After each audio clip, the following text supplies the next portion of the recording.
If you're just joining us this morning, we are in a short series, all based out of Romans 12, and it's entitled Family Matters. It's about thinking about the church. And if I've been clear, that's a big if I've been clear, and you have been listening, we have agreed on a couple of things the past couple of weeks. The couple of things that we've agreed on is that God is indeed the one who created the church, right? We took a vote a couple weeks ago. You agreed with me, right? That God is the one who created the church. And that if indeed he created the church, he created it with purpose. That he has purpose for the church. And last week we looked at the reality and agreed on the reality that if he has created a church and has purpose for the church, then probably because he's God, he has designed the church in such a way to accomplish his purpose. And so all of that has been good, and if indeed all of that has been true, then the church, the family of God, we should be like rocking it, right? I mean, think about that. The God of the universe made it. He created it. He gave very clear purposes for it. He even went so far to create the design by it. And so, like, all we got to do is follow this, right? And we should be rocking it. Is it true? Is the church rocking it? I was listening to a podcast this week entitled, As It Is in Heaven. It's a great podcast through the Gospel Coalition. A guy by the name of Jim Davis moderates that podcast. It's in its third season. So this is actually, sometimes I share things with you that I don't necessarily say, go check that out. But I would go check this one out, right? As It Is in Heaven. It's a great podcast. Comes through the Gospel Coalition. And if you've never discovered the Gospel Coalition, I'd encourage you to go there as well. Great articles, sermons, podcasts, videos, all kinds of stuff that I think will enhance your spiritual journey. Enough for the advertisement. I was listening to the podcast this week, As It Is in Heaven, as they start their third season. And in this third season, they're dedicated to talking about a group of people called the de-churched. The de-churched. So, some statistics and thoughts out of that podcast as to whether the church is rocking it. You ready? The folks behind the podcast have done some academically thorough, some peer-reviewed research. So they didn't just go ask the 20 of their closest friends what they thought about the church. This is a full-scale research project. And it was about, the research was about a dramatic shift of people leaving the church and trying to answer the question, why? Here are a couple findings, and I'm going to try to limit them. I am pretty passionate about some of these things, so it'd be easy for me to just kind of keep rolling in these, and so don't be alarmed. I'm going to get to the Bible here real soon, right? All right, but I want us to hear this because we're asking the question, is the church rocking it? Here's what the findings of their research and others is. For the first time in American history, those that say they never attend church is greater than those who say they attend church. American history, that goes back a while, right? First time in American history that by virtue of census, more people click never attend church than those who say we attend church. In fact, the number that this research points to as the de-churched over the last number of decades, so those that used to go at least once a week but now go once a year, is 40 million people who have left the church. Is the church rocking it?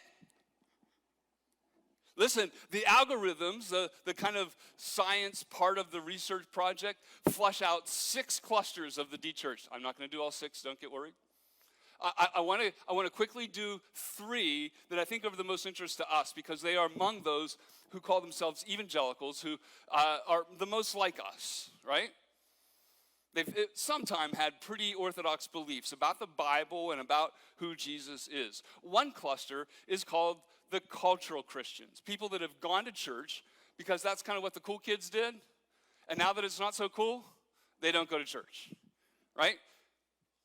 That the culture has influenced a weak commitment to Jesus, and therefore they have walked away from the church. One cluster. A second cluster is called mainstream. These are the people that have not changed what they believe. In fact, if you've found them on the street, they could talk to you about who Jesus is, talk about their love for the Bible, talk about all this stuff, but what? They just don't go to church. Their fervor for Jesus has not changed a lot, but they've been, for some reason, caused to move away from the church. The third that I want you just to hear about this morning, the ex-evangelicals. These are people that have been most likely deeply hurt by the church.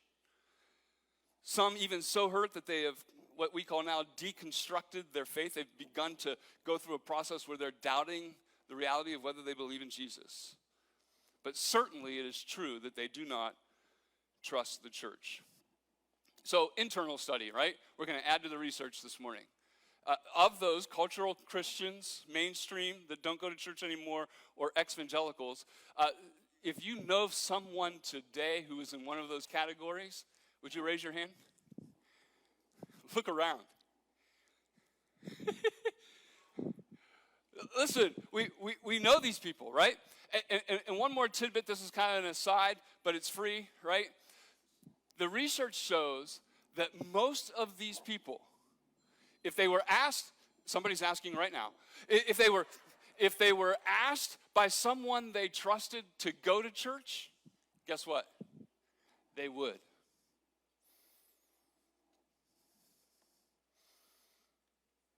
So is the church rocking it? No, in fact, it feels as if sometimes like we're bleeding out. So that leads to a question, and then to our text this morning. The question is why? Why is the church not rocking it? And the text is the text that Paige read for us this morning, Romans chapter 12, verses 9 through 13. So I encourage you to turn there this morning. It's on page 948 of your pew Bibles.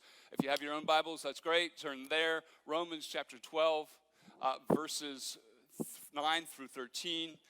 If you have your electronic devices, that's accepted here as well. We are a very free church to allow you to use all of those things, right? A couple of things as we enter into the text. The text on its own, right, can send a bit of a legalistic flair if we don't take it in context. So if I just read it to you, you go, whoa, man, that's heavy stuff, right? But because it feels like kind of a shotgun approach to a bunch of things we ought to be doing. That's not the intent. Rather, we have to read chapter 12, and especially these verses and next week's verses as we finish the chapter, with Romans 1 through 11 in mind.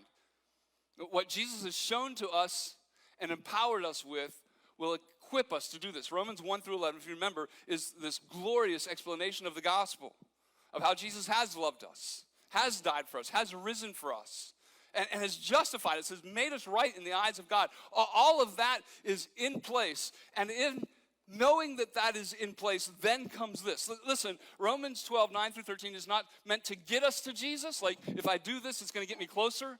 It's the reality that Jesus has gotten to us to this place. And so it's like, do this, right? Because of what Christ has done for us.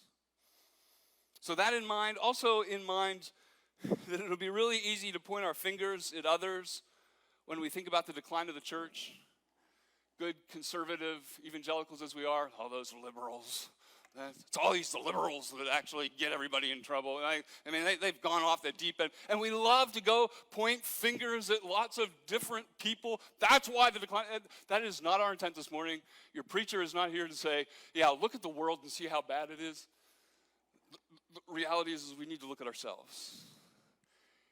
Because the reality of these verses, because it happens with me as it's happened with Paige, right? The reality is they will convict us. We need to look at ourselves and be inspired to do better. So, Romans 12 tells us that we are a living sacrifice, not thinking too highly of ourselves, and to be one body with many members in order that we might do this. Let me read it to you again. To let love be genuine, to abhor what is evil, to hold fast to what is good. Love one another with brotherly affection, outdo one another in showing honor. Do not be slothful in zeal, be fervent in spirit. Serve the Lord. Rejoice in hope. Be patient in tribulation. Be constant in prayer. And contribute to the needs of the saints and seek to show hospitality. First, let's begin with the first 4 words of the text, because I think if we look at the text correctly, these first 4 words serve as a heading, as a banner for not only our text this morning, but also for the remainder of this chapter, which we'll look at in 2 weeks. And if we read these first 4 words more literally, this ESV says, love be genuine. I think more literally they would read, love without hypocrisy. Love without hypocrisy. Meaning that as we seek to be a living sacrifice, to not think of ourselves more highly than we ought, and to serve the kingdom with the gifts and abilities that God has given us, that we do it, listen, from a changed heart. That we do it with sincerity. And it reflects a consistent attitude that does not fluctuate. It does not have its remarkably high ups and remarkably high lows. But the reality is that we are in the center in the reality of a consistent, without hypocrisy, genuine love. In fact, the Greek word for hypocrisy here is one that would have brought an image to the readers in the day in Rome of someone who would be in a crowd much like you are at the midst of a play that was being done on stage. And there would have been masks along the edge of the stage, and those players would have come from the congregation, if you will, or the crowd, and in order to play their role, they would come and they would take a mask and put it on, and so that they could come on stage and be someone very different. That's the Greek word for hypocrisy. The reality is that we put on masks. This should resonate with us, right? Church is not about a mask at the back door. We hand you a little piece of paper. We do not hand you a mask. The reality is we don't want you to come in and be someone that you are not. We want you to come in and be someone that you are, even if that's broken. Recognizing that we need Jesus in our brokenness. Not being holier than thou as we come into church and then leave church and use sign language for the person who cuts us off on State Street. That our love is consistent, doesn't fluctuate. It's not a mask that we put on. And yet, quite frankly, if we're going to talk about church decline, let me ask you, what would the de-churched or the unchurched say would be the main reason that they avoid us? Hypocrisy. Should we listen? What they see is a group of people who are very different in here than they are out there, and say, why should I join us? And yet Paul says, listen, at the outset, let me say this. A banner statement to the church. Because it was probably a problem for the people in Rome. It certainly is a problem now. He says, let your love be genuine. Let your love be without hypocrisy. So then Paul begins to flush that out more. How do we love genuinely? How do we love without hypocrisy? Quite frankly, how do we love like Jesus has loved us? And verses 9 and 10, I think, tell us that we love with truth and with grace. That we love with truth and with grace. Look at the second half of verse 9. Paul uses a really strong word here with regard to evil or sin in the lives of saints. And remember, he's talking specifically to those who are in the church. The word is abhor. We don't use that word a whole lot. Although it's a good word, literally means that we should be horrified by evil. Strong word, right? That when we see evil in our own lives, but I think in the context of this, as we see evil in the lives of others, that there should be this sense of, wow, we need to do something about that. You are to abhor what is evil. And then hear the opposite. Paul loves to use the opposite in this text, right? So hear this. The opposite is in his next breath. So abhor what is evil, but hold fast, be cemented to what is good. Hear the instruction. One of the very practical ways that we can sincerely love one another in this building and to love the world is to alert one another of sin that we see in one another's life. Woo. That we need to alert one another to the sin that we see. Now listen, be wary of the reality of Jesus' teaching that oftentimes we need to take the log out of our own eye before we see the speck in the other. But there's still this responsibility that we have as the people of God to love one another in such a way that we would hate the evil, the sin that we see in each other's life. And then hear this, in the next breath, Paul says, but be cemented to the good things. That we should be not liking the evil, but then in a way helping them to be able to run to be connected to that which is in this word that helps us with the reality of our sin.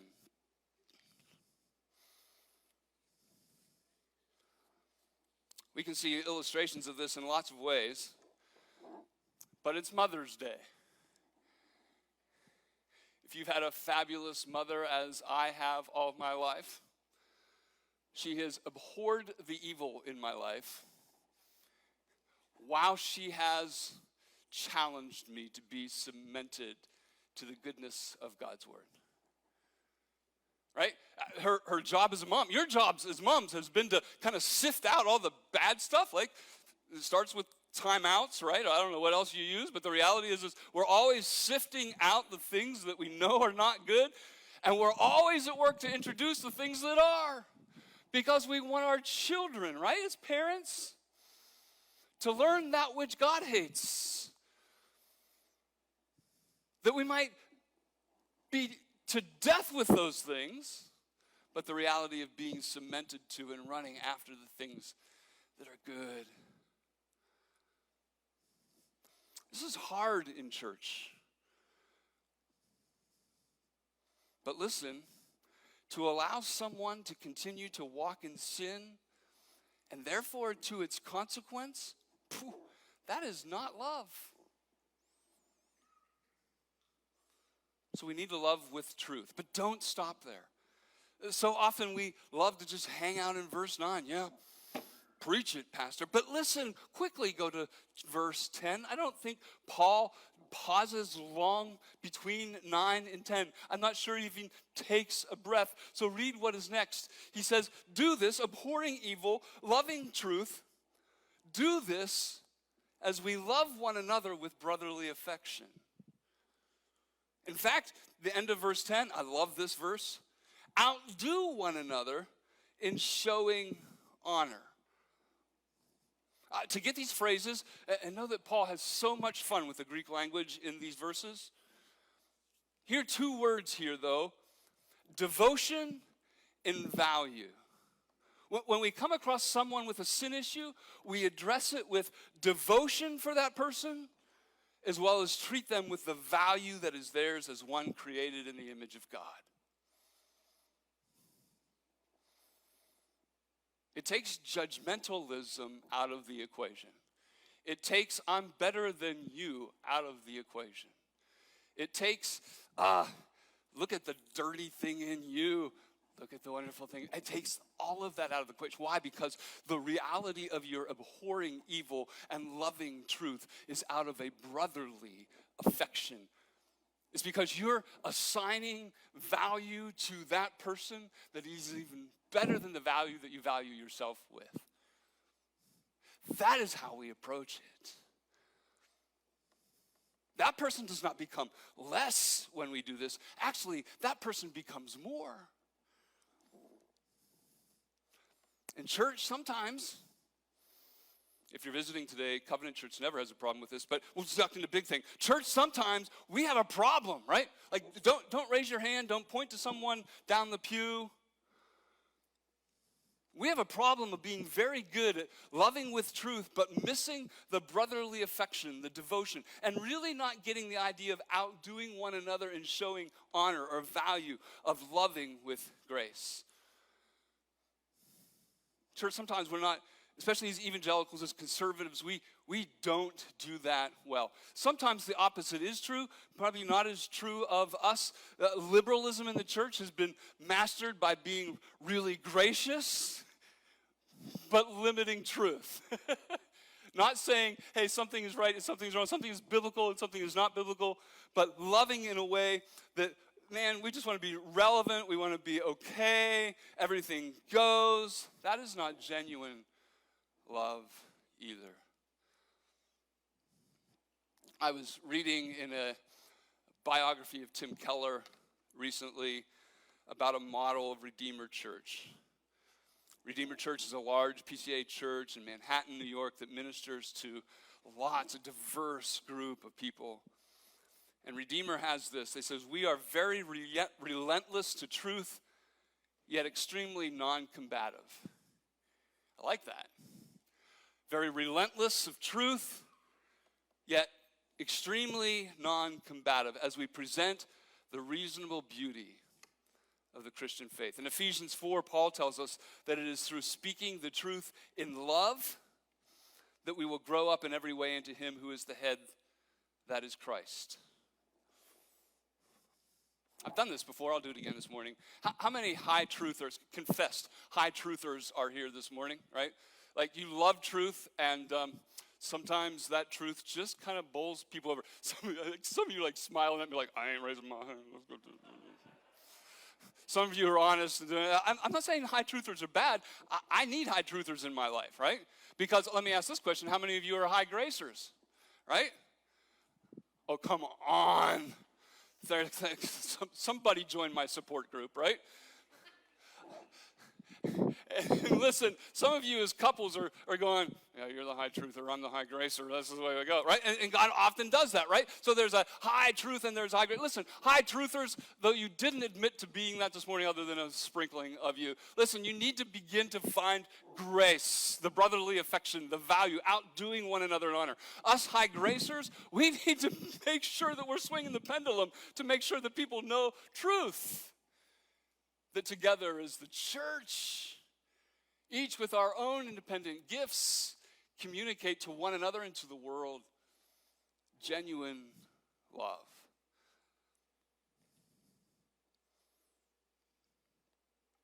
May we love with truth and grace. Secondly, in verse 11, I want us to see that we need to be loving fervently. Fervently. Hear the contrast again. Not slothful, but fervent. Church, we cannot be lagging behind the world when it comes to loving one another. High school was a long time ago for me, class of 83, woohoo, right? But something that still sticks in my mind in my high school days is how many friends I watched be dragged into, be welcomed into, literally, a very strong drug culture. And as you would speak to them, as you would talk to them, one of the things that was on repeat by virtue of their attraction to this way of life is that said that culture, that those people welcomed me. Here I am, good little Ricky Stauffer, Christian at Richland High School.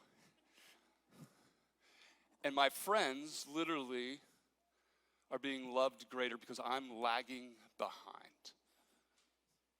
Those who are on the fringe, those who were not easily accepted, those who may not have been in all the popular friend circles, being welcomed into evil, while good little Ricky Stauffer is lagging behind and welcoming them into the love of Christ.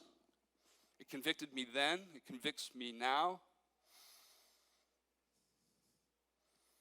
Why do we see so many leaving the church? Why do we see so many vulnerable people gobbled up still to this day by addiction, by compromising lifestyles, by issues with sexual identity? Could it be that we, church, are lagging behind in loving people who desperately are seeking someone to care for them? And they're finding that care in other places. Paul says here, don't lag behind. Rather to be fervent in spirit to serve the Lord. Fervent is a Greek word that literally means to boil over. Get that in your head, right? We need to know that we have been equipped by God to boil over into service to one another and the world in our love for them. Listen, I mentioned before this weekend, a fabulous group of people served 35 displaced individuals from State Street Towers with a roast beef meal that was probably out of this world, probably best meal they've had in a long time. And then you know what else they did? They turned around and this weekend also participated in serving 200 people at St. John's, which we take the second weekend of the month in order to make a meal so that people that may not have enough, right, that could go to St. John's and have a meal. 35 people on Friday, 200 people on Saturday got a meal because, church, we don't want to lag behind. We want to boil over fervently with a spirit to love one another. We need to be on the cutting edge of boiling over into one another's lives. And that's, listen, not just necessarily on a timeline of consistency, in the sense that we do this day in, day out, but we need to begin to look at who we're boiling over for, to love fervently with the love of Christ. Not just the people like us, not just the people in our friend circles, but maybe those around us who are vulnerable, kind of live on the fringe. Could we boil over in fervency for them? May we love fervently. Thirdly, loving with hope, verse 12. And maybe there's a pause for you already in these shotgun verses that you're just going, Pastor, I'm already tired, and I hope you're almost done, but I have a feeling that you're not. Listen, I can't even do half of what you've already said. And often because we see it as something outside of what we already do, like add-ons to our life, like, oh man, I got to sign up to feed people, and I got to do this, and I got to do that, and I got to do this. Holy cow, I don't have the time, Pastor. And I just want to suggest that in verse 12, Paul says actually that these don't have to be add-ons. Rather, I think in verse 12, Paul says, look around. Your lives are already full of people that you can do this with and for. And ask, what is exactly my influence on the people in my lives? Do I rejoice in hope? Or am I a grumbler? Do I grumble about my people? Do I grumble about my politics? Do I grumble about my pastor? Am I a grumbler or am I a hoper? I don't even think that's a word, but it should be, right? Am I pointing people to the gospel, or am I pointing people to my gossip and my gloom?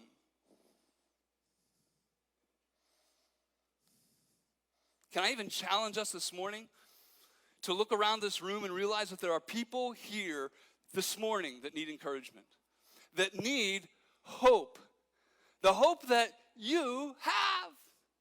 So Paul says, in your everyday life, rejoice in hope. Do you know the gospel truth that Jesus came for you, that Jesus died for you, that Jesus rose for you, that Jesus ascended to heaven for you, where he intercedes for you? Do you know that? And if you know that you win in the end, and that when you win in the end, you get life that is, ready? Eternal. That's our hope.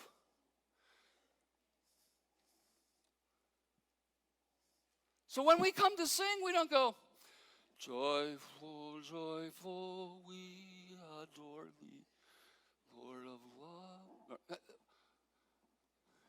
This is the house of the Lord, right? Come on, the reality is that we have an opportunity, even here on Sunday morning, that someone you don't even know is peering down the pew at you. And if you're like this in your Christian hope, they're going to go, ain't much going on. But if we, listen, overcoming the struggle that we're in, overcoming the ways in which we're feeling, overcoming our grumble attitude to be a hoper, the reality is that when that shows, and I don't mean to fake it till you make it, right? I mean genuinely understand what Christ has done for you, that it should show forth. Because somebody here is watching. Someone here is in need of hope. And you may be the very one that gets to see it. Listen, even in tribulation, do you see what Paul says? Rejoice in hope, being patient in tribulation.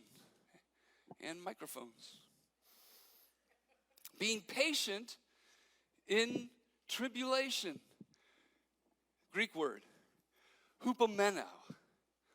And I love this.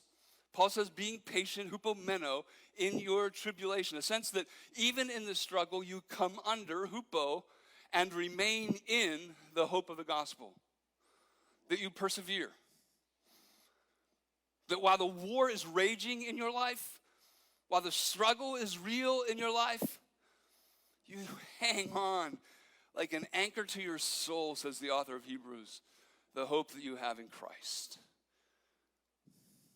That's many of you. I see it in many of your lives.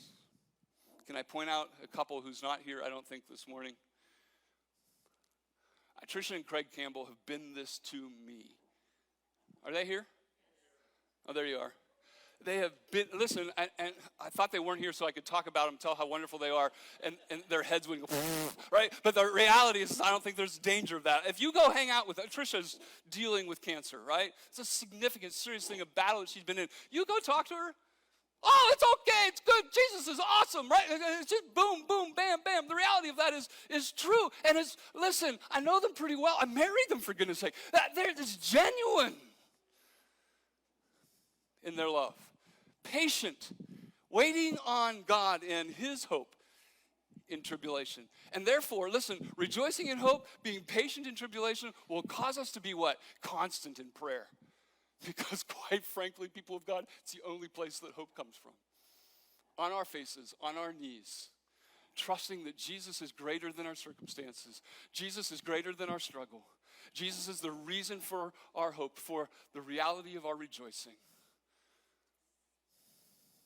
Constant in prayer.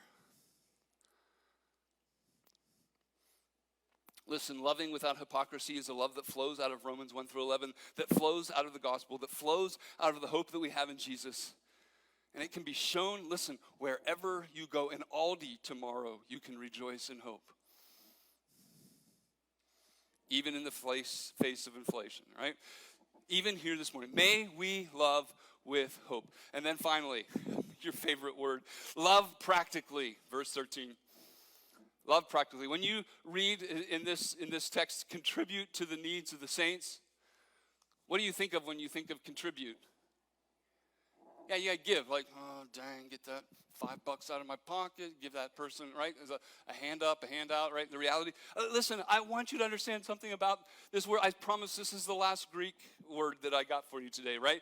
The Greek root word for here, the idea of contributing, is the same Greek word that we use for fellowship. It actually comes from that Greek word, you might have heard it, koinonia. A friendship that goes deep, a friendship that is real, a friendship that is authentic, a friendship that goes only because we have a friendship with Christ. Contributing is not just $5, be on your way. That's not what this is saying. It's about doing life with. It's about koinonia, fellowship with those who are in need. And attached to that is the idea of pursuing hospitality, that in spending time together that we are opening our lives and our homes to one another. When we love without hypocrisy, we allow people to see all aspects of our lives, the good, the bad, and the ugly, so that they can see the struggle, but also the way that we overcome the struggle by the grace and power of God. In August, we're going to study a book in Discipleship Hour. It's written by Rosario Butterfield. It's called The Gospel Comes with a House Key. Hospitality is a big deal to her. Here's a quote from her. Radically ordinary hospitality shows this skeptical post-Christian world what authentic Christianity actually looks like. Those who live out radically ordinary hospitality see their homes not as theirs at all, but as God's gift to use for the furtherance of his kingdom. They open doors, they seek out the underprivileged, and they know the gospel comes with a house key. Hospitality. May we love practically. I close with this. General William Booth. Aaron Weiss, you'll love that beard. Some of you will know him as the founder of the Salvation Army in London in the 19th century.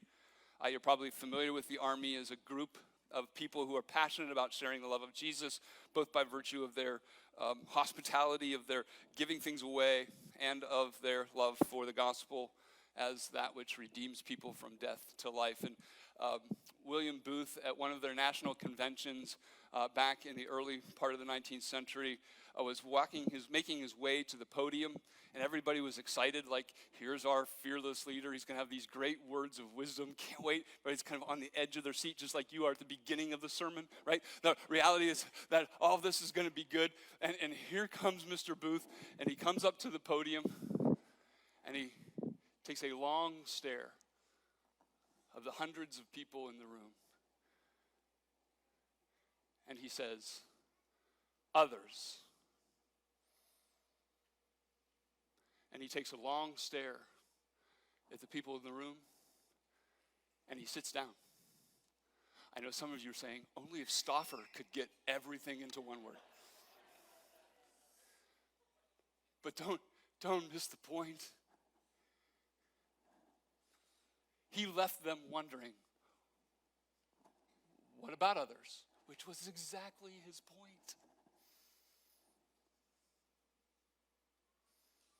Romans chapter 12, 9 through 13, and then the end of this chapter could have a banner over it that says, others.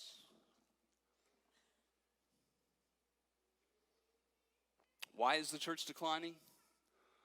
Well, maybe it's because we have become way too concerned about ourselves. Our seminary student, Elijah Bombeck, put me onto a book called Disappearing Church, written by Mark Sayers. In that at the beginning, because I haven't gotten all the way through it, he says this: what we are experiencing is not the eradication of God from the Western mind, but rather the enthroning of the self as the greatest authority.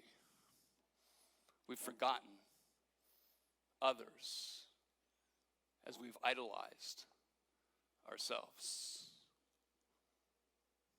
Listen, Covenant Church, it's not our responsibility to determine if people come to church. It's not our responsibility if people leave the church. But is it not clear that the church would be rockin' if we took hold of the purpose of God through the design of God and genuinely loved one another? May that be. Let's pray. God, help us.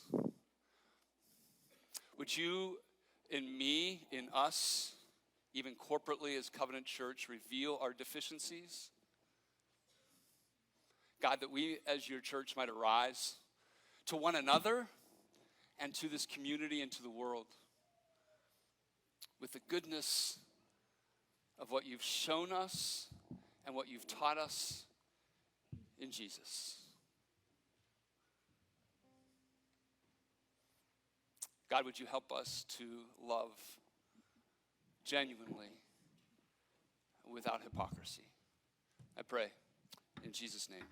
And all God's people said, amen. Would you stand?